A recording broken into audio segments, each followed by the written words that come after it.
Tenemos antibióticos que actúan alterando la membrana celular que se encuentra por debajo de la pared celular. Antibióticos que van a inhibir la síntesis de proteínas. Recuerden que en el citoplasma se encontraban ribosomas, y los ribosomas eran los encargados de sintetizar las proteínas. O también antibióticos que pueden alterar la síntesis de los ácidos nucleicos de la bacteria.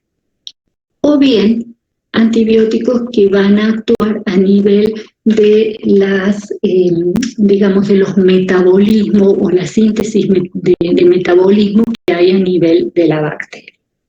Entonces, sí, existen 5 formas o 5 mecanismos de acción por los cuales actúan estos antibióticos.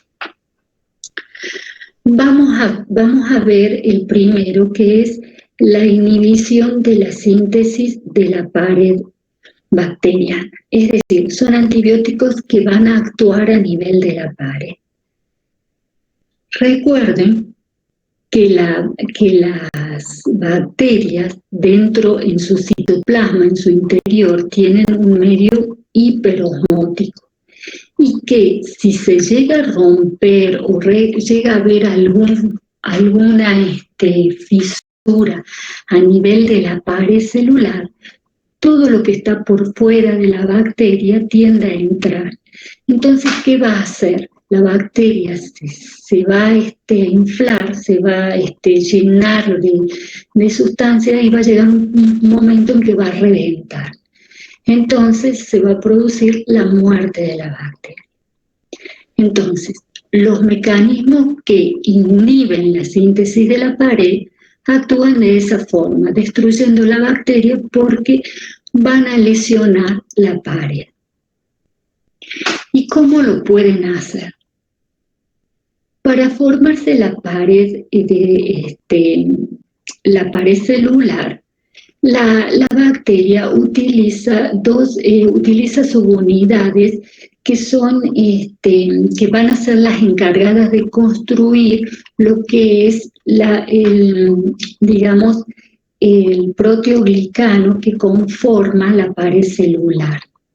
Entonces, estas subunidades que van a formar este proteoglicano, denominado mureína, que es lo que constituye la pared de la bacteria, es decir, las paredes bacterianas están formadas por mureína.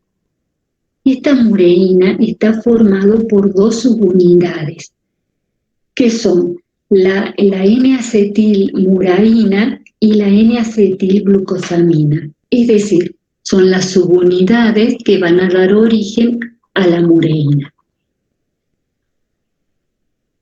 Hay antibióticos que van a actuar a nivel de la formación de estas unidades. Por ejemplo, la fosfomicina o la cicloserina. Hay otros antibióticos que van a actuar en lo que es el transporte de estos subunidades hacia afuera de la célula. ¿De qué forma? Bloqueando las proteínas que llevan a estas subunidades, bloquean a la proteína C55, es decir, bloquean las proteínas que llevan las subunidades hacia afuera. De esa forma alteran, es una de las maneras que tiene de alterar la formación de la membrana. Tal es el caso de antibióticos como, ahí lo ven, la bacitracina. O bien, lo que pueden hacer algunos antibióticos es bloquear la entrega de estas subunidades por parte de la proteína en la superficie de la membrana, es decir, no deja que la libere en la superficie, como es lo que sucede con la vancomicina. O también lo que pueden hacer es que una vez que llegan estas subunidades que van a formar la mureína en forma por medio de las uniones alternantes de la N-acetilmureína y la N-acetilglucosamina, que son los progenitores, o sea, los productores de la mureína, esto para formar la pared necesitan unirse unos con otros en forma alternada. Para ello se produce una transpeptidación. Lo que hacen algunos antibióticos es inhibir la transpeptidación, es decir, inhibir la unión de estos precursores que forman la mureína. A través, los que inhiben la formación es decir, los que inhiben las uniones de estas subunidades, es decir, los que impiden la transpeptidación de las subunidades, son antibióticos como las penicilinas, las cefalosporinas, los carbapenems o los monobactam. Todas estas formas que afectan lo que es la formación de la pared celular, ya sea inhibiendo la producción de las subunidades que van a formar como dije anteriormente, la mureína, o inhibiendo el transporte de estas unidades que van a formar la mureína, o bien inhibiendo el depósito en la superficie de las subunidades para formar la mureína, o inhibiendo las uniones de estas unidades que forman la mureína, son las que van a generar una alteración a nivel de la pared celular. Y si la pared celular no se forma adecuadamente, dijimos que todo el entorno que rodea a la bacteria tiende a entrar a la bacteria. La bacteria se hincha y por lo tanto la bacteria muere. Por lo tanto, este mecanismo de acción que tienen los antibióticos que inhiben la pared celular hace que los antibióticos estos sean de tipo como bactericidas o bacteriostáticos. ¿Cómo van a ser?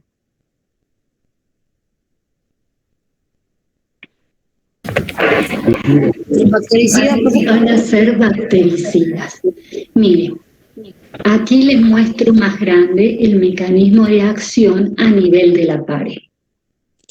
Si ustedes ven, estos son los precursores de la mureína que conforma la pared celular. Entonces, puede ser que estos precursores no se formen, que es el caso que se da cuando actúa, por ejemplo, la fosfomicina o la cicloserina. O puede ser que los precursores estos se hayan formado, pero después no puedan ser transportados, porque la bacitracina bloquea la proteína, que es otro antibiótico. O puede ser que los precursores los haya transportado, pero que no logre depositarlos en la membrana, no se desprendan de la proteína. Es el caso de la vancomicina. O bien, los que vamos a ver, o sea, los antibióticos que más vamos a utilizar nosotros, vamos a ver que son las penicilinas, las cefalosporinas. Estos, por ejemplo, lo que hacen es impedir que estas subunidades que forman la mureína se unan para formar la pared. Es decir, que se produzca la transpeptidación. Entonces, como no se pueden unir las subunidades, la pared no está sellada, no está cerrada, y entonces pueden ingresar los antibióticos y las sustancias externas y producir la muerte de las bacterias. Estos mecanismos de inhibición de la síntesis de la pared son más bien, lo utilizan los antibióticos que son de tipo bactericidas. ¿Quedó más o menos claro? ¿Se entendió? Sí, más o menos sí, profe. Ustedes recuerden que uno de los mecanismos de acción que tienen los antibióticos es inhibir, es destruir o lesionar la pared celular. ¿Y cómo inhiben la formación de la pared celular? Es evitando que se forme esta pared. ¿Y cómo evitan que se forme? Ya sea impidiendo la formación de las subunidades que van a dar origen a la pared, que eran la N-acetilmurarina y la N-acetilglucosamina, o bien impidiendo que estas subunidades se transporten para ir a la superficie atraviesen la membrana celular de la bacteria, o bien impidiendo que la proteína que las transporta pueda depositarla en la superficie y volver a buscar otros precursores, o bien impidiendo que estos precursores se unan para formar definitivamente la pared. Entonces, si nosotros tenemos una pared deficiente, lo que va a hacer es que la bacteria se hinche, porque todo lo que rodea a la bacteria va a tender a entrar al interior porque su medio es hiperosmolar, entonces va a traer sustancias dentro de la bacteria, es decir, sustancias más bien líquidas, y se va a hinchar y va a reventar. De esa forma se muere la bacteria. Bien, este mecanismo de inhibición de la síntesis de la pared lo utilizan los antibióticos como las penicilinas y la cefalosporina. Yo quiero que se graben los más importantes, por ejemplo, la cefalosporina, las penicilinas, que son las que más uno va a utilizar.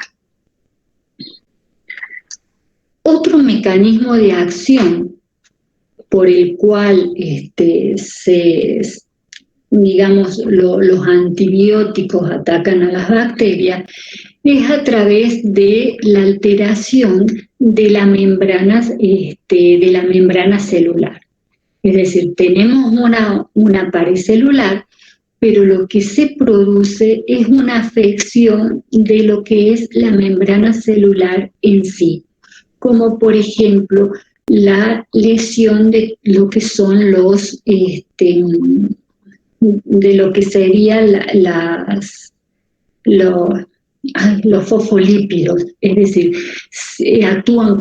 son antibióticos que actúan como un detergente y digieren los fosfolípidos que forman la membrana celular. Recuerden que la membrana celular estaba formada por una bicapa lipídica.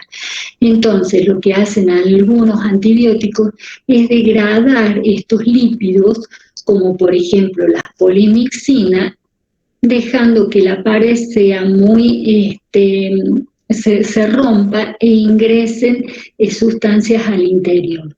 O bien, otro de los mecanismos por los cuales se afecta la pared es que se destruyan o se afecten las proteínas transportadoras que hay dentro de la pared. Acuérdense que que la membrana celular estaba formada en una bicapa lipídica y en su interior había proteínas que eran proteínas transportadoras.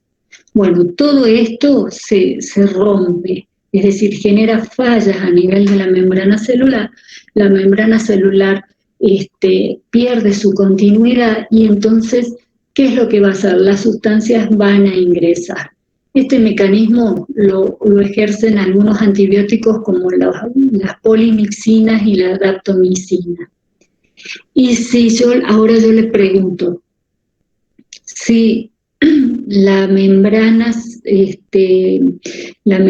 de la bacteria se rompe, ¿qué es lo que pasará? O se torna permeable, ¿qué pasará? ¿La bacteria muere? La bacteria muere. Entonces, este mecanismo de acción mediante el cual los antibióticos producen una alteración de la membrana, ¿de qué tipo es? ¿Bactericida o bacteriostático? Bactericida. Bactericida, muy bien. Bactericida. Entonces, ya tenemos dos tipos de mecanismos de acción. Tenemos inhibición de la síntesis de la pared y alteración de la membrana. Existen, ¿sí? ¿Cómo actúa sobre la proteína en la alteración de la membrana? Sobre las proteínas transportadoras. Sí. Es como que las lesiona las proteínas, impidiendo el paso, es decir, es como que desnaturaliza la proteína de la membrana y de tal forma se pierde ese transporte de tipo selectivo.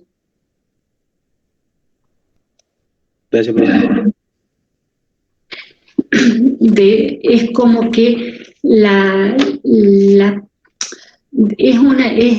es la desnaturalización de lo que es digamos la membrana, la membrana celular.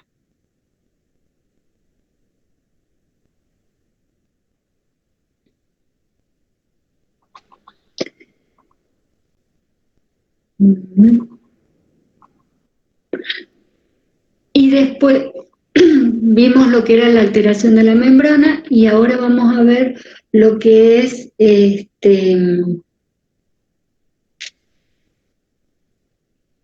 la inhibición de la síntesis de proteínas. ¿Se acuerdan ustedes que las proteínas se formaban a nivel de los ribosomas? ¿Era así o no era así? ¿Se acuerdan algo de la formación de las proteínas? ¿Sí o no? Para ver más o menos. No, yo no, profe, no me acuerdo. Bueno. Yo no, profe. Bueno, vamos a hacer un repaso. No, tanto en las células de nuestro organismo como en las bacterias, las proteínas se forman a partir de la información que hay en el ADN, es decir, en la información genética que tenemos. A partir de la información esa, de la información que hay en el ADN, nosotros copiábamos parte de esa información que necesitábamos parte de unos genes, o es decir, parte del ADN la copiábamos y formábamos lo que era el ARN mensajero. Y el ARN mensajero es el que llevaba la información al ribosoma para que en el ribosoma se fuera leyendo esa información y se fuera formando las proteínas, ¿sí? Entonces, a partir de la información del ADN que la lleva el ARN mensajero, llega al ribosoma y a partir de lo que va leyendo de ese ARN mensajero, acá hagan de cuenta, a ver, miren, hagan de cuenta que esto, yo no sé si logran ver acá abajo, esto es un ribosoma, esto que hay acá es el ARN mensajero. Entonces, este ARN mensajero llega al ribosoma y se empieza a leer, se va leyendo de a tres nucleótidos o va leyendo de los tripletes o codones, como se denominan los 3 nucleótidos que vienen. Y eso codifica para un determinado aminoácido que se va uniendo a otro aminoácido y va formando así sucesivamente las proteínas. Lo que hacen algunos antibióticos es bloquear lo que es es decir, la información que viene a través del ARN, es decir, bloquea el ingreso, digamos, el codón de inicio o la lectura del ARN mensajero. Y entonces no se pueden formar adecuadamente las proteínas o no se forman las proteínas. Este bloqueo de la lectura del ARN para la formación de la proteína que ocurre en la porción pequeña del ribosoma, porque el ribosoma tiene dos porciones, una mayor que es la 50S y una menor que es la 30S. Para sintetizarlo y para que les sea más fácil a ustedes, todo lo que es la lectura del ARN mensajero que lleva la información para formar las proteínas se bloquea. ¿Y quiénes la bloquean? Lo bloquean determinados antibióticos, por ejemplo, las tetraciclinas y los aminoglucósidos, que hacen bloquear esta información que trae el ARN para formar las proteínas. Entonces las proteínas o bien no se pueden formar o se forman defectuosamente. Pero también puede ocurrir que otros antibióticos actúen sobre la formación de las proteínas a nivel de la subunidad 50, es decir, de la porción más grande del ribosoma. ¿Y cómo lo hacen? Por ejemplo, el cloranfenicol lo que hace es bloquear la unión de los aminoácidos. Si ustedes recuerdan, las proteínas se forman a partir de la unión de aminoácidos. ¿Qué son las proteínas? Uniones de aminoácidos. Entonces, lo que hace el cloranfenicol es bloquear la unión de los aminoácidos, genera proteínas defectuosas. O bien, los macrólidos lo que hacen es que, si bien se producen las uniones de aminoácidos que forman las proteínas, genera un corte abrupto. Entonces, lo que hace es formar proteínas más cortas que lo que van a hacer es que sean menos eficientes.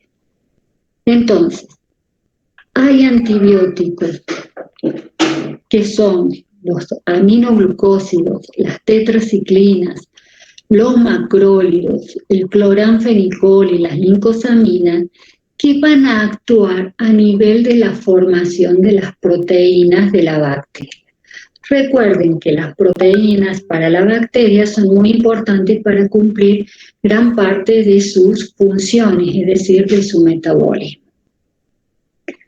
¿Se acuerdan más o menos ahora cómo era el tema de la formación de las proteínas o eso no lo vieron ustedes? ¿Lo vieron o no? Bueno. ¿Sí o no? No, pero en microbiología no lo vimos. Bueno, pero les quedó claro que nosotros, o sea, que las proteínas son importantes para cumplir muchísimas funciones. En nuestro organismo, gran parte de las enzimas, algunas hormonas, los transportadores, son todas proteínas. Y nuestro cuerpo va formando permanentemente esas proteínas para que podamos podamos hacer cumplir todos nuestros procesos metabólicos. Y que esas proteínas se forman, sí o sí, a partir de la información que está en el ADN, que está en el núcleo de nuestras células. Y en las bacterias pasa lo mismo. Ellas necesitan formar proteínas para cumplir con sus funciones. ¿Y cómo forman sus proteínas? A través de la información que está en el ADN, es decir, en estas hebras que hay acá, se va a sacar la información y lo que va a hacer, se va a copiar la información de una porción determinada de este ADN, se va a formar la cadena de ARN, que es el que lleva la información a este ribosoma, supóngase que estos puntitos sean los ribosomas, y en esos ribosomas se empieza a leer el ARN, perdón. Se va leyendo de a 3 nucleótidos. Y cada uno de esos 3 nucleótidos va a codificar un aminoácido, y esos aminoácidos se van uniendo y van formando lo que son las proteínas. Bueno, entonces, hay antibióticos que inhiben o alteran la formación de las proteínas. Entonces la célula, es decir, la bacteria, va a actuar a medias, es decir, no va a poder cumplir adecuadamente sus funciones. En tal caso, estos antibióticos, ¿cómo van a ser? ¿Bacteriostáticos o bactericidas? Bacteriostático. Bacteriostático. Exacto, la bacteria vive, pero no vive, es como que le falla el motor, anda pero con el motor a medias. ¿Por qué? Porque las proteínas no están formadas adecuadamente, no tienen el tamaño adecuado, por ejemplo, o porque le falta algún aminoácido. ¿Sí? ¿Más o menos se entendió? ¿Se entiende o no se entiende? Sí se entiende, profe. Pasemos ahora a lo que es la interferencia en la síntesis de ácidos nucleicos. ¿Qué es lo que va a pasar acá? Está relacionado con esto del ADN. El ADN de las bacterias es un ADN de doble cadena que tiene que abrirse, este ADN se abre para que se pueda leer una de las cadenas y se pueda formar el ARN mensajero que va a ir a los ribosomas y va a formar las proteínas. Entonces, ¿qué es lo que hacen algunos antibióticos? Algunos antibióticos impiden que esta cadena de ADN se abra y que pueda leerse para construir o conformar lo que es el ARN mensajero. O puede que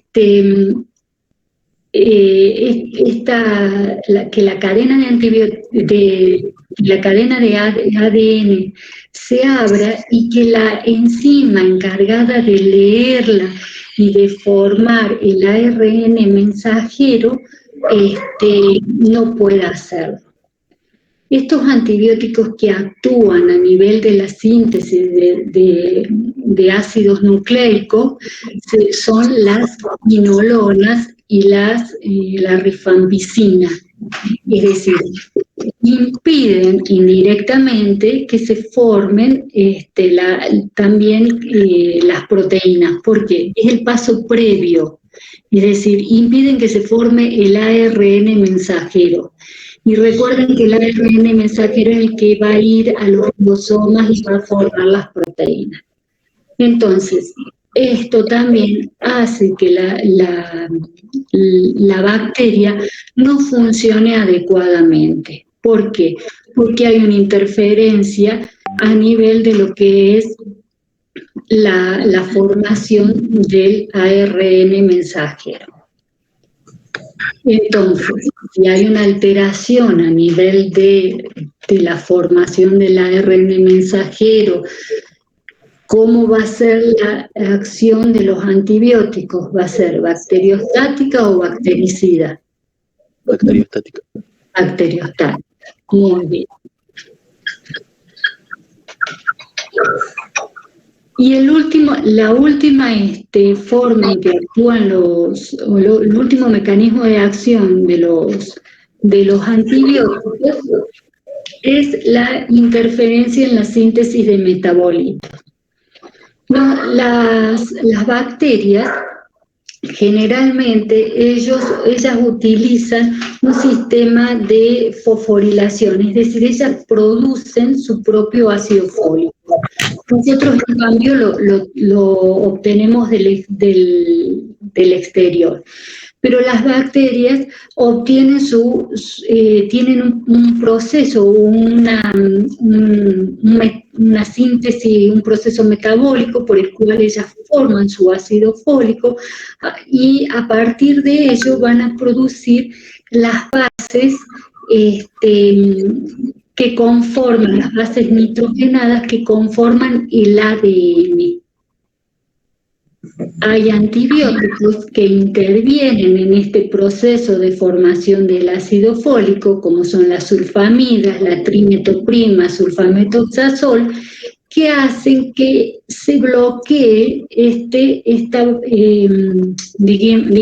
metabolismo del ácido fólico, a través del cual la bacteria obtiene las bases púricas y pirimídicas. Acuérdense en que estas bases son las que van a formar el ADN y el ARN. Bien. Yo la verdad que no sé si ustedes han visto, por ahí les cuesta porque no sé si han visto la parte de la biología de las células, pero vamos a hacer un repaso general y lo vamos a hacer más sencillo. Yo les voy a dejar este cuadro que es bien representativo, y donde ustedes van a ver que existen 5 mecanismos de acción de los antibióticos. Uno, que es la inhibición de la síntesis de la pared. Es decir, los antibióticos que atacan la pared de la bacteria. Es decir, hacen que la pared bacteriana pierda su continuidad y por lo tanto se filtre y existan algunos poros de tal forma que lo que viene del exterior ingrese y que haga que la bacteria reviente y muera. ¿Cuáles son los antibióticos más conocidos que utilizan este mecanismo? Son las penicilinas, las cefalosporinas.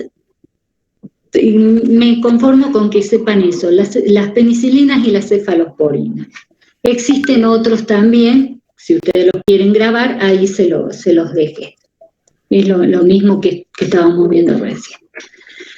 Después vimos que había antibióticos que afectaban la membrana, es decir, lo que está por debajo de la pared celular, que eran las polimixinas y la daptomicina. ¿Qué hacían? Era como que destruían los fosfolípidos o destruían las proteínas transportadoras de la membrana, de tal modo que la membrana perdía la capacidad de esa permeabilidad selectiva y esa continuidad. Entonces hacía que también entraran sustancias dentro de la célula y de la bacteria, y la bacteria se hinchara y reventara. Estos dos mecanismos de la pared celular y de la membrana son bactericidas. Después tenemos la inhibición de la síntesis de proteínas. Las bacterias necesitan formar proteínas, entonces hay antibióticos que inhiben o generan proteínas inadecuadas, es decir, proteínas defectuosas.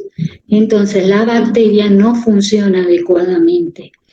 Este mecanismo va a hacer que la bacteria se debilite. Entonces, lo que es el sistema inmunológico va a actuar sobre esta bacteria, limitando su crecimiento. Este sistema es bacteriostático. La interferencia en la síntesis de ácidos nucleicos. Nosotros tenemos que el ADN generalmente se abre la doble cadena para permitir que la ARN polimerasa copie y forme una cadena de ARN para formar las proteínas. Este proceso de la síntesis de los ácidos nucleicos no se puede ver afectado porque hay proteínas que afectan las enzimas que intervienen en esto, en la apertura de la cadena y en la copia de la cadena. Y la interferencia de la síntesis de metabolismo, es decir, se bloquea la síntesis de ácido fólico por medio del cual la bacteria obtiene nucleótidos, es decir, bases de purina o pirimídicas necesarias para lo que es la formación del ADN y del ARN. Eso es entonces lo que respecta a lo que son los mecanismos de acción de los distintos antibióticos. Bien, pero así como existen mecanismos de acción por parte de los antibióticos, va a haber mecanismos de acción por parte de las bacterias, es decir, las bacterias se van a defender. ¿Y de qué forma se van a defender? Las bacterias se pueden defender bloqueando el transporte de los antibióticos. Los antibióticos entran por ahí, se fijan a determinadas proteínas. Por ejemplo, acá.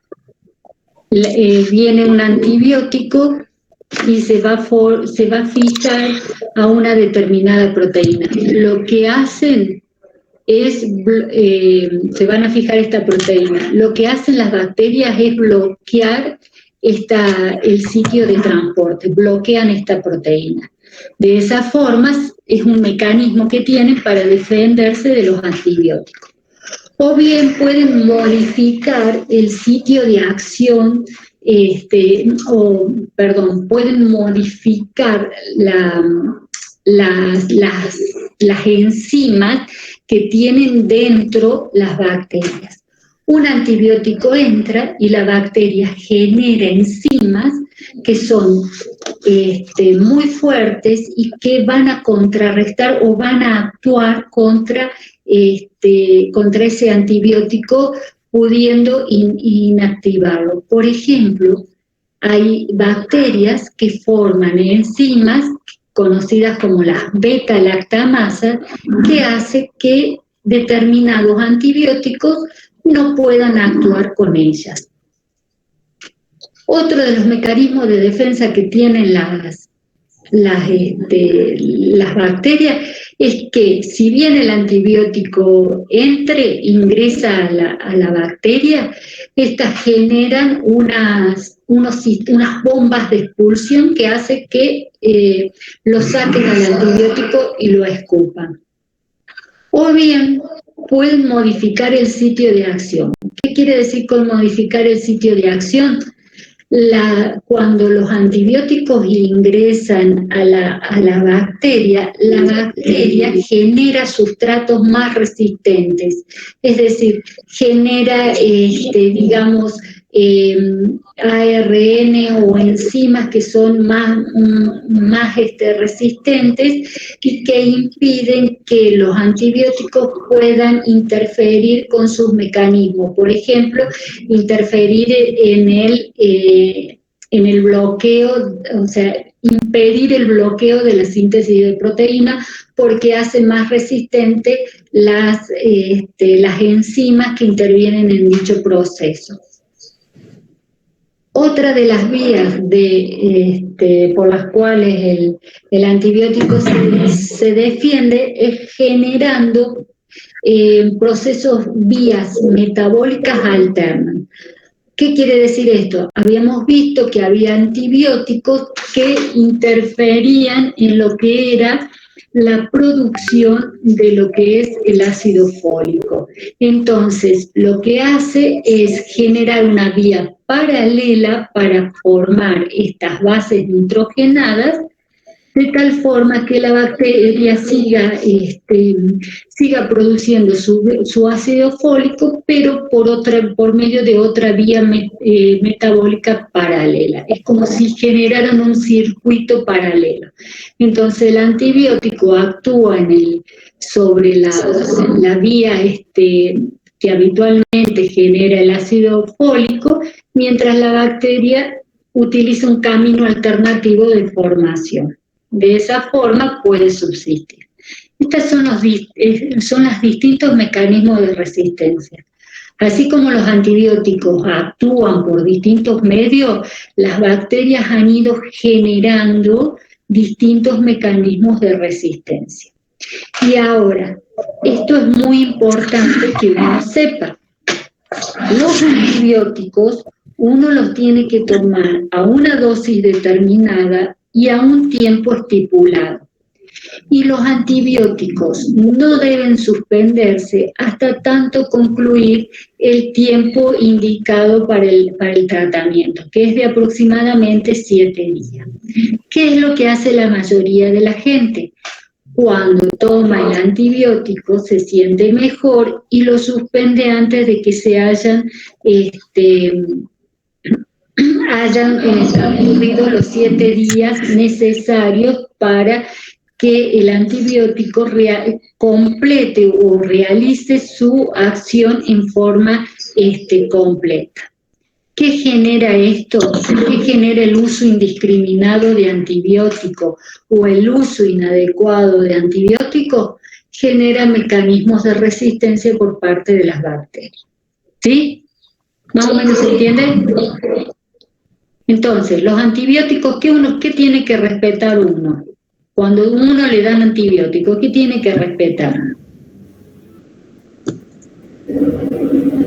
Los días. La dosis, sí. El tiempo. El tiempo Y el tratamiento, que serían y los el 7 días. tratamiento. Muy bien. No hay que suspenderlos antes, así que cuando a ustedes le pregunten, mira, hace 5 días que estoy tomando el antibiótico, ya me siento bien, ¿lo dejo? No, tiene que completarse los 7 días. Salieron algunos antibióticos que eran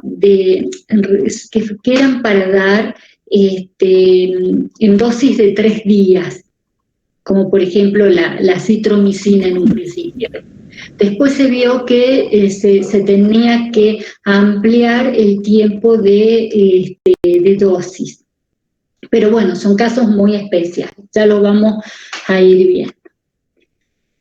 Entonces, vimos que los antibióticos... Sí. Disculpe, tengo una duda con respecto a eso. ¿Puede ser que alguna bacteria o virus se haga resistente a algún antibiótico por alguna probabilidad, digamos, de que una persona deje de tomar la medicación o por alguna razón haya tomado alcohol o algo que le haya cortado la medicación? Exacto. Esos son mecanismos de resistencia, es decir, nosotros por el mal uso del antibiótico, el mal uso me refiero a que corto el antibiótico, uno va generando resistencia. Incluso por el uso indiscriminado de antibióticos, uno va generando resistencia a determinadas bacterias. Por supuesto que hay bacterias que son resistentes a determinados antibióticos, ya lo vamos a ver por esto que vimos los mecanismos de resistencia. Y por otro lado, lo que sí hace, por ejemplo, el alcohol o los antibióticos es interferir con algunos medicamentos, es decir, realizar tener algunas reacciones de interacción con determinados medicamentos. Por ejemplo, hay antibióticos que disminuyen la efectividad de determinados medicamentos, ¿sí? Pero es como vos decís, sí, uno puede generar resistencia a determinados antibióticos, por esto de cortarlos. Bien. Vamos a ver las penicilinas. ¿Se acuerdan que cuando vimos los mecanismos de acción, las penicilinas eran las que actuaban sobre la pared celular? Y ahí, si bien no figuraban como penicilinas, figuraban como beta-lactamasa. ¿Por qué se llamaban antibióticos? Fíjense, los beta-lactámicos. Los beta-lactámicos, como están acá, son las penicilinas, las cefalosporinas, pero acá nos estamos refiriendo a las penicilinas. Se dice beta-lactámicos porque tienen un anillo en su composición química que es el anillo beta-lactámico, que tiene esta forma. Lo que yo quiero que sepan ustedes es que las penicilinas y las cefaloporinas tienen ese anillo beta-lactámico. Entonces, estas penicilinas, las penicilinas son antibióticos de primera elección. Ustedes han visto que la mayoría de las veces cuando tienen alguna enfermedad, la gran mayoría nos indican el uso de algún tipo de penicilina. Entonces, las penicilinas son antibióticos de primera elección, actúan sobre lo que es la pared celular, destruyen la pared celular. Y si destruyen la pared celular, ¿qué efecto van a tener? ¿Bacteriostáticos o bactericidas? Bactericida, muy bien. Si ustedes ven acá en este cuadrito, si ustedes lo ven, se van a ir organizando y les va a ser más fácil de estudiar. Actúan sobre la gran parte de los tejidos. Cuando uno toma este medicamento se distribuye por gran parte de los tejidos, en menor proporción en el sistema nervioso y la próstata. Se metabolizan en hígado una pequeña parte y una gran parte se elimina por vía renal. Y si se elimina por vía renal, muchas veces son útiles para las infecciones urinarias, ya que van al aparato urinario. Entonces, volviendo a esto, las penicilinas son los antibióticos de primera elección, tienen un amplio espectro, es decir, se utilizan para gran parte de las bacterias, tanto gram positivas como gram negativas, pero yo lo que quiero que sepan es que se las utilizan para infecciones como por ejemplo del tracto respiratorio alto, como por ejemplo la faringoamigdalitis, infecciones de la piel, infecciones por listeriosis. Se utiliza mucho en la sífilis y la gonorrea, que son enfermedades de transmisión sexual, y se las utiliza en la neumonía. Como dije, estos antibióticos se caracterizan por tener un anillo beta-lactámico, que después vamos a ver qué es lo que genera esto. Las penicilinas pueden ser de dos tipos, naturales o sintéticas. Las penicilinas naturales, las más conocidas son las penicilinas G, que puede ser sódica o potásica, que se administran por vía endovenosa cada 4 o 6 horas. Las más usadas son la penicilina procaínica, que es intramuscular, que se da cada 12 o 24 horas, y la benzatídica, que es de mayor duración, se administra por vía intramuscular y se coloca cada 30 días. Luego tenemos la penicilina B. La penicilina B se administra por vía oral cada 6 horas. Estas son las penicilinas naturales. Entonces, las penicilinas naturales tenemos penicilina G, que son las parenterales, y la penicilina B, que es por vía oral. Dentro de las penicilinas G tenemos la sódica, potásica, procaínica y benzatídica. Acuérdense habrán escuchado, me pusieron un benzetacil. Es una penicilina que, digamos, de larga duración porque dura 30 días. ¿Sí? Y recuerden, se administran por vía parenteral o vía oral.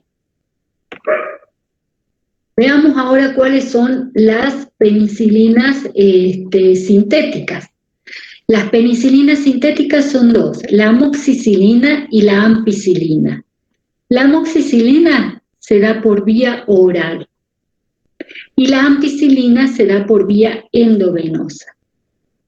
Pero ¿qué pasaba con las penicilinas? Las penicilinas tenían un anillo beta-lactámico. Y ese anillo, ¿se acuerdan que cuando había bacterias que generaban mecanismos de defensa? ¿Sí? Y uno de ellos era la generación de enzimas. Era la generación de enzimas por parte de la bacteria. Entonces, este mecanismo de resistencia lo que hace es generar enzimas beta-lactamasas que van a actuar contra el anillo beta-lactámico que tienen las penicilinas. Entonces, va a haber algunas bacterias que van a ser resistentes a estas penicilinas. ¿Qué se hizo entonces? Se lo asoció a otro medicamento que es el ácido clavulánico o el surfactán. La amoxicilina, que es la que se da por vía oral, se la asoció al ácido clavulánico. ¿Y qué es lo que hace el ácido clavulánico? Si bien el ácido clavulánico no tiene un efecto bactericida sobre algunas bacterias, sí es muy efectivo para atacar a estas enzimas beta-lactamasa. Entonces, ¿se acuerdan cuando nosotros vimos las sinergias de suma y la sinergia de potencia? Bueno, acá estamos frente a una sinergia de potencia.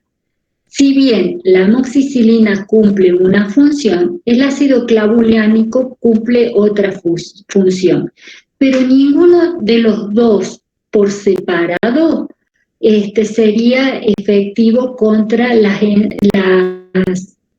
bacterias que tienen beta-lactamasa. Entonces, lo que se hace es potenciar la acción utilizando una combinación de medicamentos. ¿Se entiende o no se entiende? ¿Se durmieron? No, profe, la verdad que no, me perdí, disculpe. Bueno, nosotros habíamos dicho que las penicilinas tenían un anillo beta-lactámico, ¿sí? ¿Y qué es lo que pasa? Hay algunas bacterias que generan enzimas denominadas beta-lactamasas que van a actuar sobre este anillo beta-lactámico que tienen las penicilinas. Entonces, las penicilinas van a perder su efecto bactericida o su efecto sobre esas bacterias, no van a poder actuar. ¿Por qué? Porque las bacterias estas desarrollan un mecanismo de, un mecanismo de resistencia contra los antibióticos que tienen ese anillo beta-lactámico. Entonces, ¿qué es lo que se hizo? Para poder aumentar el efecto de las penicilinas, se le agregó un medicamento que lo que hace es destruir a las beta-lactamasas que tienen algunas bacterias. Es decir, ampliar aún más el espectro en caso de que la bacteria genere enzimas que destruyan al anillo beta-lactamasa de la penicilina. ¿Qué hacemos de esta forma? Es lo que nosotros habíamos visto antes cuando hablábamos de la sinergia de potencia. Es decir, aumentábamos la potencia de los medicamentos agregando, sumando otro medicamento para que el efecto sea mayor. ¿Ahora se entiende o no se entiende? Lo vuelvo a repetir, no tengo ningún problema, ¿eh? Por favor, profe. Mire, Dijimos que las penicilinas eran los antibióticos de primera elección, porque tienen un amplio espectro, actúan tanto sobre digamos, bacterias gram positivas y gram negativas. Actúan generalmente sobre todas las infecciones que son del tracto respiratorio, actúan sobre las infecciones que tenemos en la piel, actúan incluso sobre las infecciones que hay en la vía urinaria. Es el medicamento de primera elección y por sobre todas las cosas es un medicamento que se le puede dar a las embarazadas y a los niños. Estas penicilinas en su constitución química presentan un anillo beta-lactámico. ¿Qué es este? Este anillo beta-lactámico es lo que hace a la constitución de la química de la penicilina. Pero ¿qué pasa? Cuando se administra a algunas bacterias que generan una enzima beta-lactamasa, estas bacterias pueden destruir el anillo que tiene las penicilinas y inactivarla, es decir, hacer que la penicilina pierda su efecto. Entonces, nosotros le damos antibiótico, pero si la infección que estamos tratando es con bacterias que generan beta-lactamasa, es decir, son resistentes a los beta-lactámicos, es decir, a los antibióticos beta-lactámicos, porque generan estas enzimas que inactivan el antibiótico, no vamos a poder obtener una respuesta al tratamiento. Entonces, ¿qué se hizo? Se le agregó otra sustancia que sí destruye a estas enzimas de la bacteria, que destruye a las beta-lactamasa. ¿Y qué sustancias son?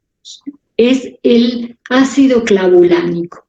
El ácido clavulánico que se le agrega a la amoxicilina, que se da por vía oral. O puede ser el surfactant que se le agrega a la ampicilina que se da por vía endovenosa. Entonces, ¿qué obtenemos así? Ampliamos el espectro de cobertura. ¿Por qué? Porque estamos atacando, en este caso, al mecanismo de resistencia bacteriano generado por las beta-lactamasa. ¿Se entiende o no se entiende? Profe. Sí. Entonces, la bacteria puede ser resistente a la penicilina por el anillo beta-lactámico, el cual puede ser reemplazado, puede ser entonces, la amoxicilina que le ayuda, digamos. Exacto, la amoxicilina es una penicilina sintética. Nosotros le agregamos el ácido clavulánico. El ácido clavulánico es lo que hace resistente a la beta-lactamasa. ¿Se acuerdan que, mire, cuando nosotros vimos los mecanismos de resistencia dijimos que las bacterias podían generar enzimas que atacaban a los antibióticos? Estas enzimas, en el caso de la penicilina, las beta-lactamasa, atacan el anillo ese que tienen las penicilinas, que es el beta-lactámico, es decir, este anillo. Atacan este anillo, que lo tienen las penicilinas o las cefalosporinas. No todas generan enzimas, pero si nos toca una que genera esas enzimas, vamos a tener poca respuesta al tratamiento. Entonces, lo que hacemos es agregar un antibiótico que tenga una mayor cobertura, que no solo actúe sobre los los gram positivos, los gram negativos, sino que también actúe sobre las enzimas que genera esa bacteria.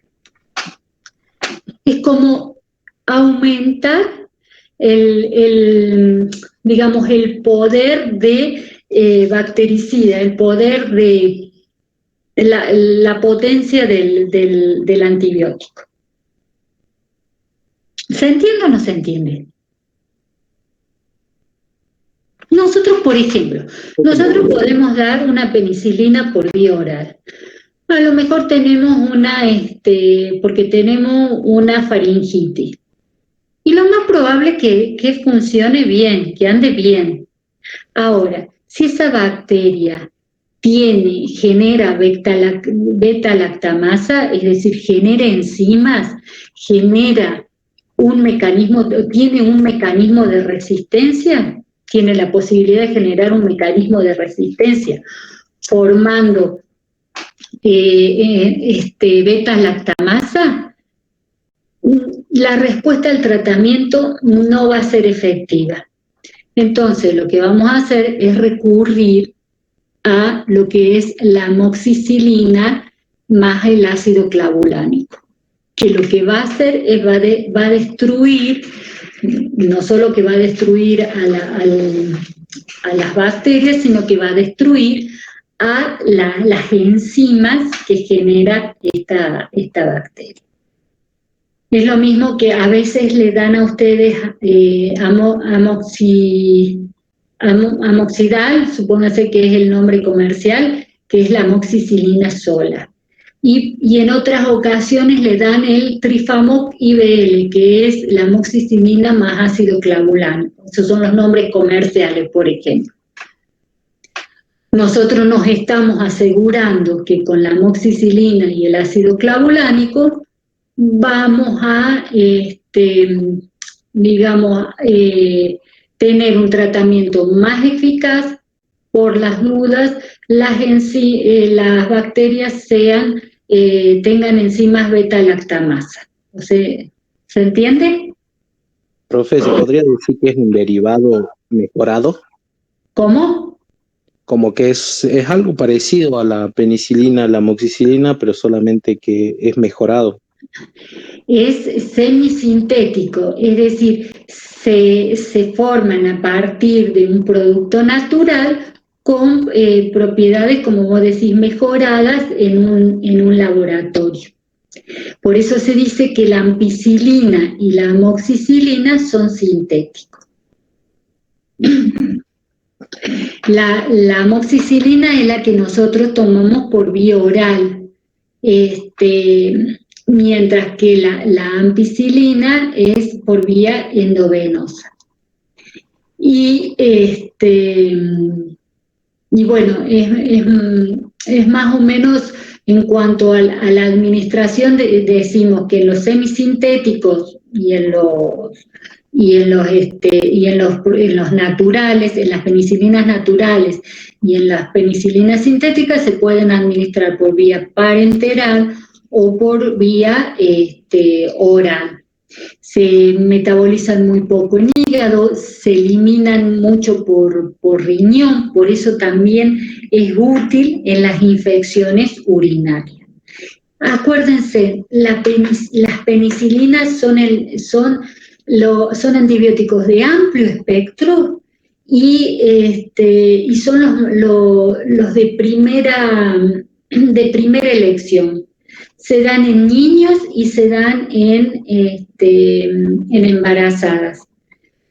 ¿Cuál es, como todo medicamento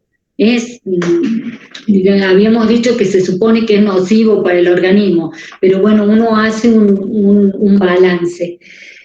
El único problema que pueden desarrollar o la única reacción adversa grave es esto que habíamos denominado las reacciones idiosincrásicas, es decir, una reacción anafiláctica a la penicilina, que no lo podemos saber. A veces uno hace pruebas para ver si es alérgico o no, pero hay algunas veces que uno no lo puede determinar y puede dar una reacción alérgica a las penicilinas. Bueno, vamos a sintetizar para que les quede claro. Es el antibiótico de primera elección, se puede dar en embarazadas y niños, tiene un amplio espectro. Como los anillos están, como las penicilinas están conformadas por un anillo beta-lactámico, a veces son resistentes, generan resistencia en algunas bacterias que tienen enzimas beta-lactamasas, ¿sí? Es decir, que van a atacar el anillo que tiene el antibiótico. Pueden ser naturales y pueden ser semisintéticos. Los naturales teníamos las penicilinas G y las penicilinas B. Las penicilinas G se administraban por vía parenteral. La penicilina B se administra por vía oral. Y después teníamos las semisintéticas, que teníamos la amoxicilina y la ampicilina. A la amoxicilina y la ampicilina se le agregaba el ácido clavulánico o el surfactán. ¿Para qué? Para combatir las enzimas beta-lactamasas que tienen las bacterias. Se utiliza para gram positivo y gram negativo. Se utilizan infecciones del tracto respiratorio, es decir, faringitis, otitis, amigdalitis, tonitis, sinusitis. Se lo utiliza también en neumonía, se lo utiliza en enfermedades de la piel, se lo utiliza en infecciones urinarias, en sífilis y en gonorrea. Y también como alguna profilaxis en algunos procedimientos quirúrgicos. Por ejemplo, cuando uno va a sacarse una muela y tiene alguna enfermedad preexistente. Bueno, ¿quedó más o menos claro? ¿Sí o no? Sí, profe. Bueno. Vamos a sintetizar, porque si no, no vamos a llegar con todos los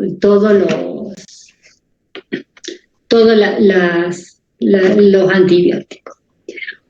Otros antibióticos que son utilizados, pero que no son de primera elección y que no se van a dar en embarazadas, si bien uno le puede dar a la embarazada, pero no es que no se le dan a la embarazada.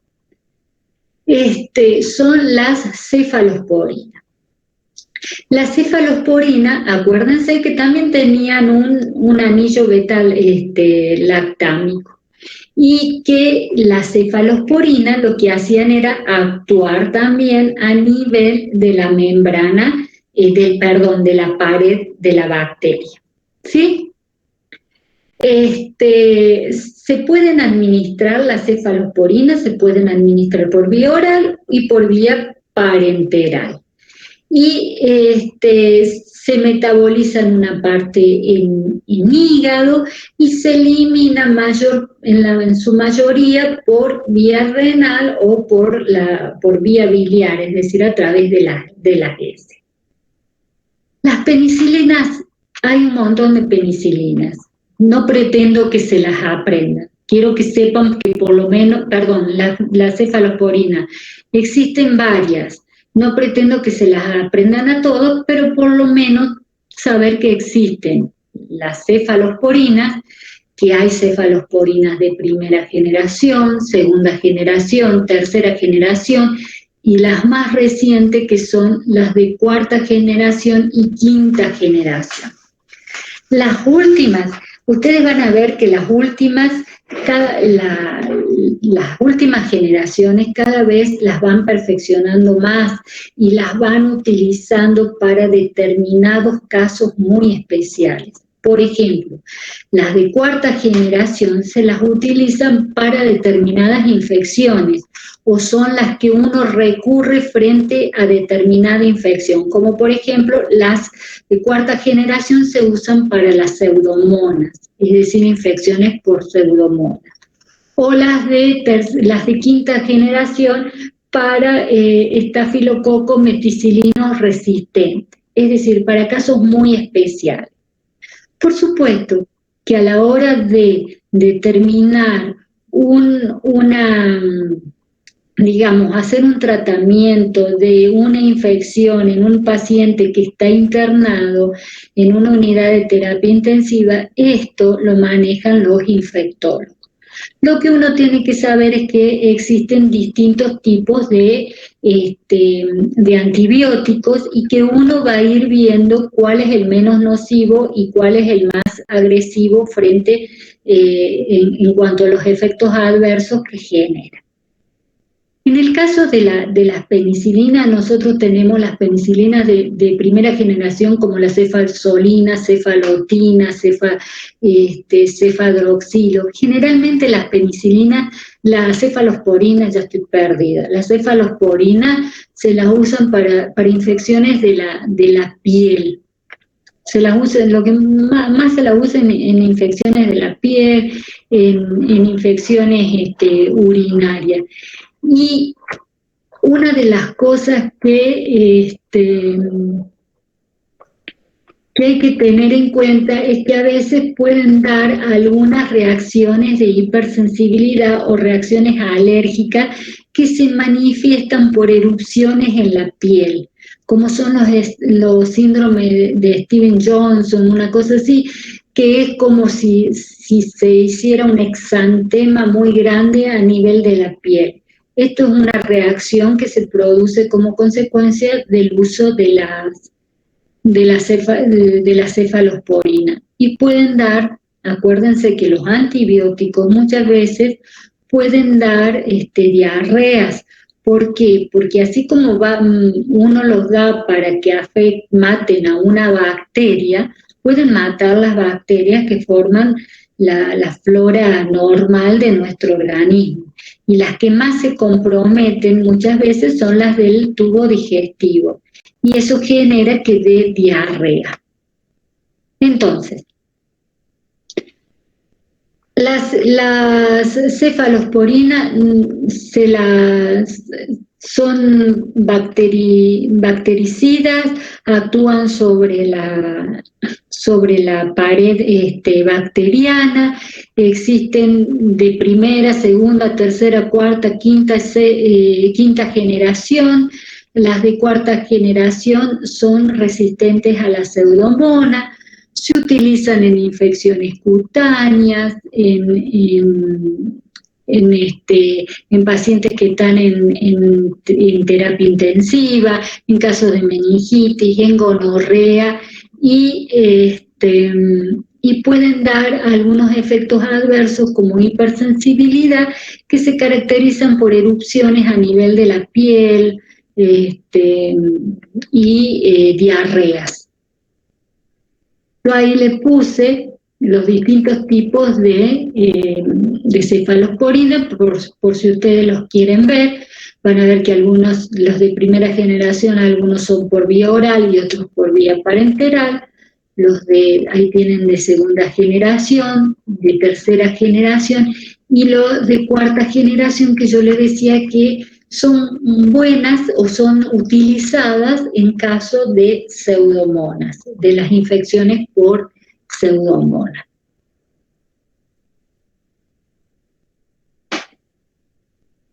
Bien. Profe, disculpe. Sí. ¿Qué es una infección pseudomona? Por las pseudomonas, ustedes lo van a ver ahora cuando vean microbiología. ¿Están viendo? ¿Están viendo microbiología o no? Sí, están viendo los gram positivos y los gram negativos. Vieron sí. Que los microorganismos uno los clasifica en gram positivo, gram negativo según la tinción. Y si son gram positivos se tiñen de azul o violeta, ¿sí? y si son gram negativos se tiñen de rojo. No solo que, esta clasificación es de acuerdo a la tinción. Dentro de las tinciones gram positivas y gram negativas, nosotros teníamos algunos microorganismos que eran cocos, que eran redonditos, y los otros que eran bacilos, que son más alargados.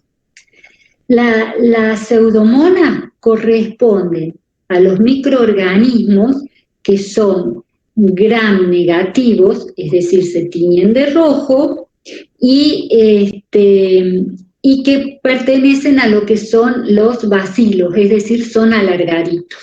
Cuando ustedes vean las clasificaciones, yo después me voy a fijar si consigo una esquemita de la división de los microorganismos para que ustedes los vean y por ahí los puedan identificar, y les sirve para microbiología. Entonces, las pseudomonas producen múltiples infecciones, pueden producir infecciones a nivel intestinal, digestivo, pulmonar. La característica es que son bacilos, si uno los ve al microscopio son alargaditos, y si uno los ve los estudia en el microscopio, en biología, cuando los tiñe se tiñen de rojo, entonces son gram negativo bacterias, bacilos gram negativos, son alargaditos. ¿Se entendió? Esas son las pseudomonas, que producen múltiples infecciones. Sí, profe. Y por ahí son resistentes a los antibióticos. ¿Por esto de qué? Porque tienen mecanismos de resistencia. Pero son sensibles a determinados antibióticos. Por ejemplo, las pseudomonas son resistentes, entre otras cosas, a la cefalosporina de cuarta generación. ¿Qué es lo que pasa? Cuando uno tiene una infección, muchas veces, cuando uno tiene un proceso respiratorio, ustedes verán que van y le indican un antibiótico. Pero esa indicación es más o menos empírica, considerando más o menos los gérmenes que hay habitualmente en determinado lugar. Por ejemplo, cuando uno tiene anginas, le indican la amoxicilina, es decir, las penicilinas. Pero muchas veces uno hace un estudio, es decir, se le extrae sangre, se hace un cultivo para determinar qué germen es el que tiene la persona en el organismo, y en base a eso, una vez que se identifica el germen, se hace la tipificación del germen, se hace un antibiograma. Y en el antibiograma lo que va a determinar es, se puede determinar qué antibiótico es sensible y qué antibiótico es resistente. Es decir, qué antibiótico nosotros le vamos a poder dar o vamos a poder tomar para matar ese microorganismo, y qué antibiótico no tiene sentido que nos den porque no le va a hacer nada al microorganismo. Es decir, porque el microorganismo es resistente a determinado antibiótico. Eso es lo que se hace habitualmente, o por lo menos lo que se debería hacer cuando existe una infección. Pero ustedes recuerden que muchas veces las personas que están en unidad de terapia intensiva se hacen tratamientos empíricos, es decir, para prevenir determinadas o posibles infecciones, o bien para tratar infecciones. Es decir, se hacen combinaciones, eso lo manejan los infectólogos. Bueno. Siguiendo con el tema de los antibióticos, vimos lo que eran las penicilinas, vimos las cefalosporinas que actuaban sobre la membrana. Y ahora vamos a ver lo que son los aminoglucósidos. Los aminoglucósidos actuaban más o menos a nivel de los ribosomas, en lo que era la formación de las proteínas. Entonces, generaban las proteínas que eran medias defectuosas. ¿Dónde están los aminoglucósidos? Los aminoglucósidos actuaban a nivel, dijimos, de la síntesis de las proteínas. Afectaban la síntesis de la proteína. Estos medicamentos no son aconsejables para las embarazadas, es decir, no se dan en embarazadas y no se dan en niños. Si no se dan en embarazadas, lo que pasa, lo que hacen estos antibióticos es que atraviesan la barrera placentaria, entonces pueden llegar al feto y pueden generar algunos efectos adversos. Los aminoglucósidos se administran por vía endovenosa, algunos por vía intramuscular, otros por vía oral y otros por vía tópica. Ya después lo vamos a ver. Tienen un metabolismo hepático, pero se eliminan por vía renal. ¿Cuáles son los más importantes, o por lo menos los que tienen que saber? Son poquitos. Los vamos a sintetizar. Podemos decir que hay aminoglucósidos naturales, como la streptomicina y la gentamicina y la tobramicina. Acuérdense, la streptomicina, la gentamicina, la tobramicina. La streptomicina y la gentamicina son los que más se usan, sobre todo la gentamicina, y se administran por vía endovenosa. La tobramicina se puede administrar por vía tópica, por ejemplo, en gotas oftálmicas en el ojo. Otro de los antibióticos es la amikacina, pero me conformo que sepan esto: la streptomicina y la gentamicina y tobramicina. Estos antibióticos tienen efectos adversos que son muy importantes. Primero, generan ototoxicidad, es decir, afectan el oído, sobre todo la streptomicina. Afecta el oído y produce hipoacusia, es decir, produce una lesión irreversible. La persona queda sorda. Por eso es que no se le da a las embarazadas ni se le da a los niños, porque tienen este efecto adverso que afecta las células del oído. Y está muy relacionado, es decir, el daño va a ser mayor o menor de acuerdo al tiempo, es decir, es dosis tiempo dependiente, es decir, si la persona está expuesta a dicho medicamento por más tiempo, hay más riesgo de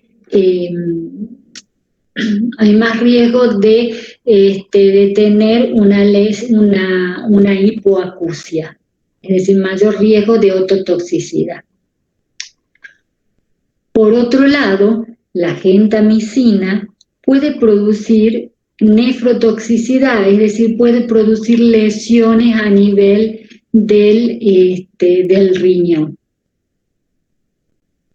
Si bien estos medicamentos se administran por vía endovenosa, uno lo tiene que hacer muy lentamente, es decir, los tiene que pasar alrededor de, o durante la administración de dicho medicamento, se debe hacer alrededor de los 30 minutos, no menos de 30 minutos. Es decir, la administración en embolo debe durar 30 minutos. ¿Por qué? Porque si se da muy brusco pueden producir un bloqueo neuromuscular, es decir, lesionar producir una contracción muscular. La administración entonces es muy lenta, tiene que durar 30 minutos o más. No se puede administrar en embarazadas porque producen ototoxicidad, lo que da una hipoacusia, y pueden producir nefrotoxicidad, es decir, lesión a nivel del riñón. ¿En qué se usa? Se usa generalmente en bacilos gram negativos y se utiliza, por ejemplo, para las endocarditis, peritonitis, infecciones cutáneas. Es decir, no son digamos, antibióticos de primera elección. O sea, se evalúa muy bien en qué casos se van a tener que administrar. Sintetizando, aminoglucósidos inhiben la síntesis proteica. En general son más bien bacteriostáticos. Se administran por vía parenteral, vía oral o vía tópica.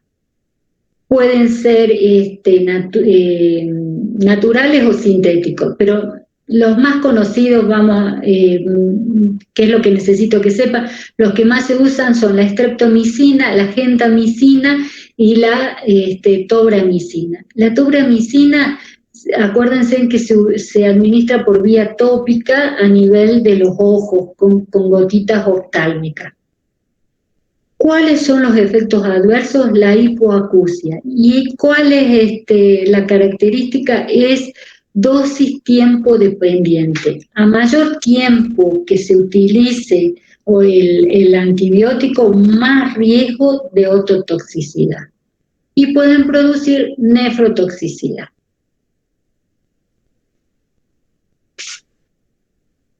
¿Se entendió algo o no? Sí, profe. Esto es así. Ustedes más o menos grábense lo principal que decimos. Yo después les voy a pasar el cuadrito. No pretendo que sepan todos los nombres, pero sí los nombres de los principales. Y ustedes van a ver que los principales están escritos con rojo. Así que más o menos grábense esos nombres. Y sí me interesa que sepan, por ejemplo, esto que le decía, la tobramicina, que es más de uso tópico. Cuando ustedes vean en el cuadrito la D de la mujer embarazada, quiere decir que no se le da a las embarazadas. Está prohibido en las embarazadas. Y acuérdense, los aminoglucósidos producen hipoacusia, producen nefrotoxicidad y no se pueden administrar rápidamente por vía endovenosa, porque producen bloqueo neuromuscular. Se tiene que administrar en un lapso mínimo de 30 minutos.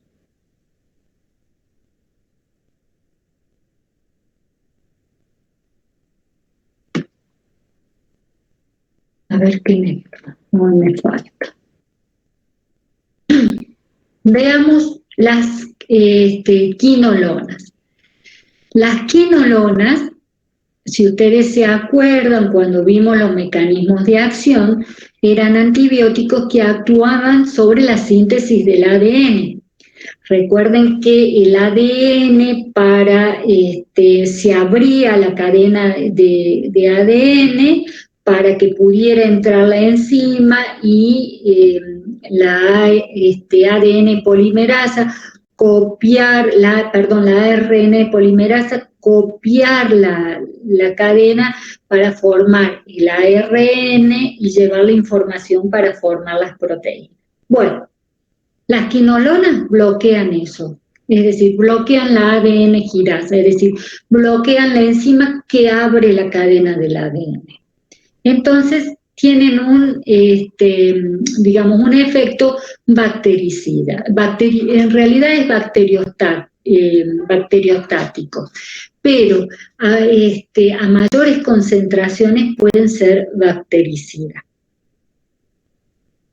El mecanismo de acción es más bien bacteriostático. ¿Se entiende? El mecanismo de acción es bacteriostático, pero si uno le pone dosis más alta puede alcanzar un efecto bactericida. No se dan en embarazadas, estas no se aconsejan en embarazadas y se pueden administrar por vía oral, por vía endovenosa o tópica. ¿Cuáles son las quinolonas más importantes? Por lo menos las que quiero que se acuerden.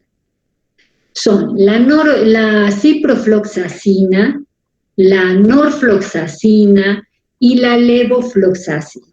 La levofloxacina generalmente se utilizan por vía oral, se utilizan para infecciones urinarias, son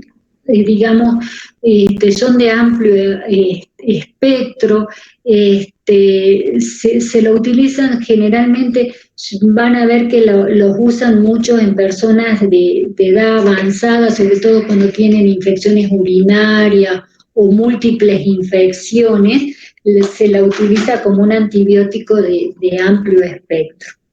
Pero tiene sus efectos adversos, por ejemplo, producen un síndrome confusional, pueden producir fotosensibilidad, vómitos, diarrea, hepatotoxicidad y pueden producir tendinitis, es decir, pueden afectar los tendones. Conclusión,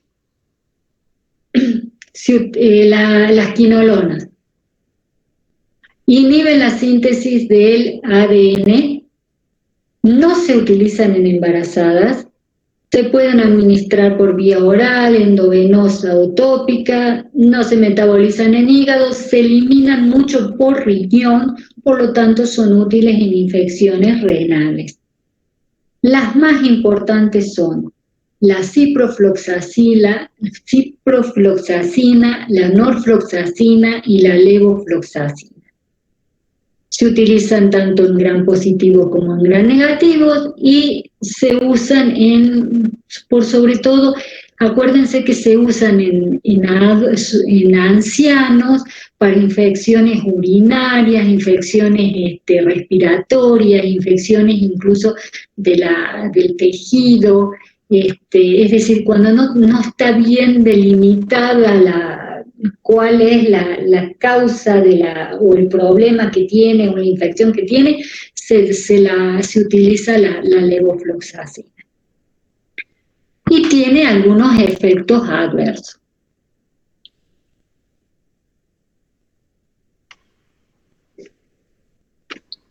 Bueno, vamos a dejar acá porque creo que los volví locos. Yo les voy a mandar esto. Ustedes no pretendo que se lo sepan todo porque es un montón de nombres y veo que no han visto todavía de microbiología ni los grandes. ¿Eso es un documento Word, un Power o son imágenes nada más? ¿Ah? Si es que... O sea, ¿el material que está presentando ahora es un Power o qué es? ¿O son imágenes? Este es del mismo, así como le mandé el otro. Lo que pasa es que yo lo saqué porque me parecieron buenas las imágenes. Y las saqué y las puse en el PowerPoint. Yo después se los voy a mandar a esto.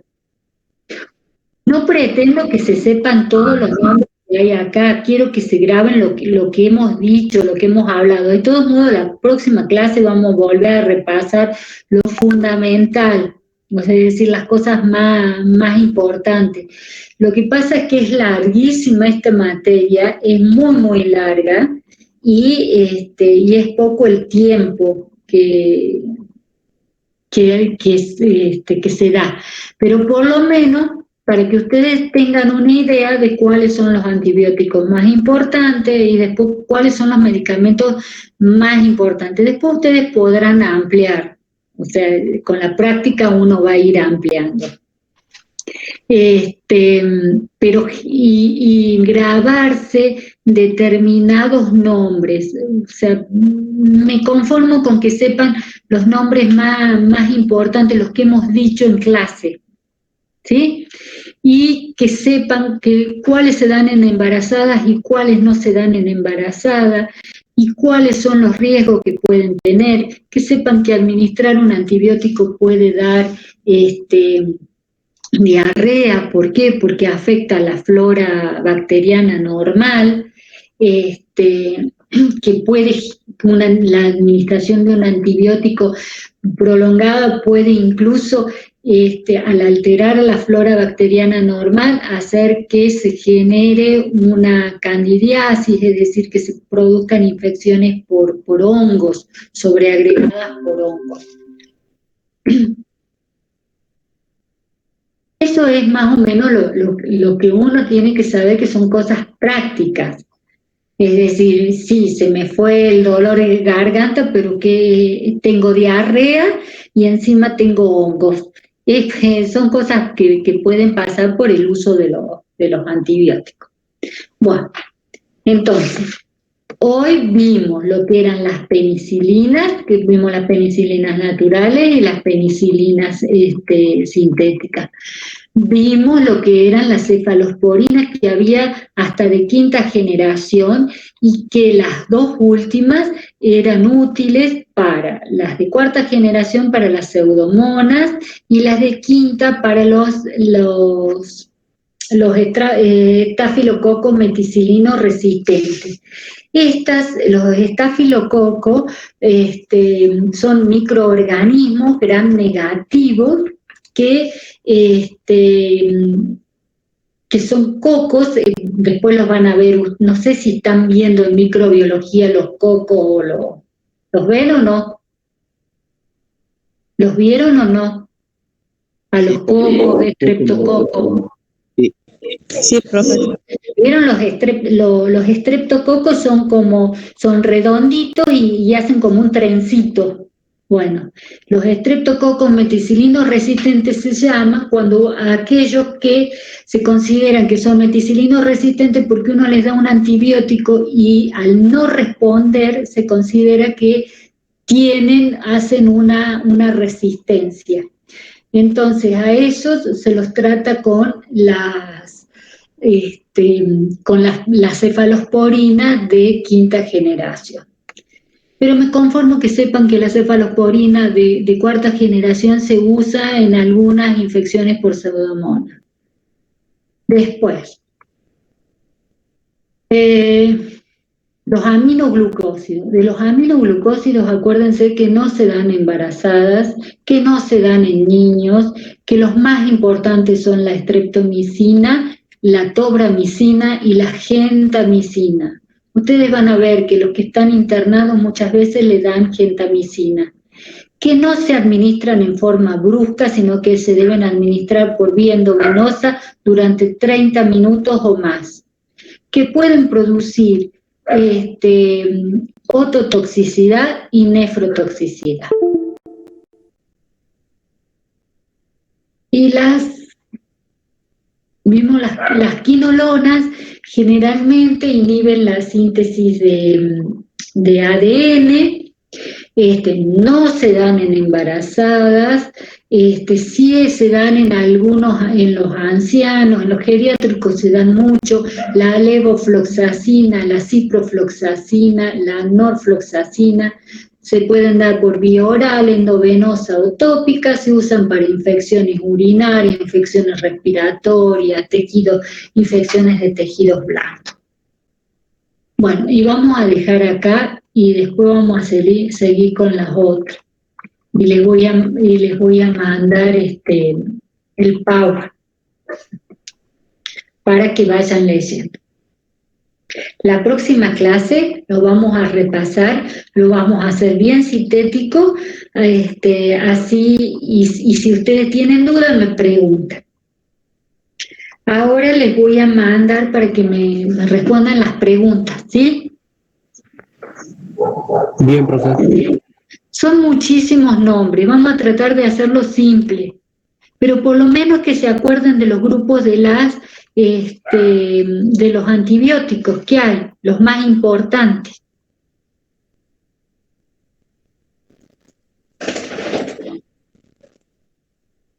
Ay Dios, ¿cómo es esto? Profe, Sí. ¿usted la asistencia cómo la toma? La tomo al final cuando me mandan las preguntas. Ah, bueno.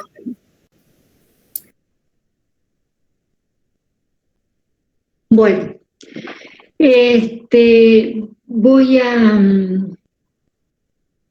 voy a cortar así. A ver, ¿me escuchan ahí? Sí, profe.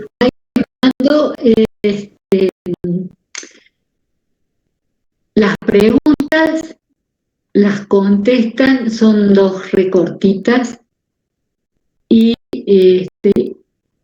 me la envían. Profe, Sí, ¿hasta qué hora tenemos para responder en trabajo práctico? Va, las preguntas de ahora. se me hizo retarde. ¿Tienen clase ahora? Sí. Bueno, vean si las terminan y si no, son cortitas, son 2 preguntas, así que las pueden hacer y me las mandan rápido. Bueno, profe. Listo, profe. Bueno, nos vemos el martes. Espero no haberlos vuelto locos. Vamos a repasar, así que quédense tranquilos. Bien, profe. Bueno, Profe. Gracias. que anden bien. Chao, hasta el martes. Chao, profe.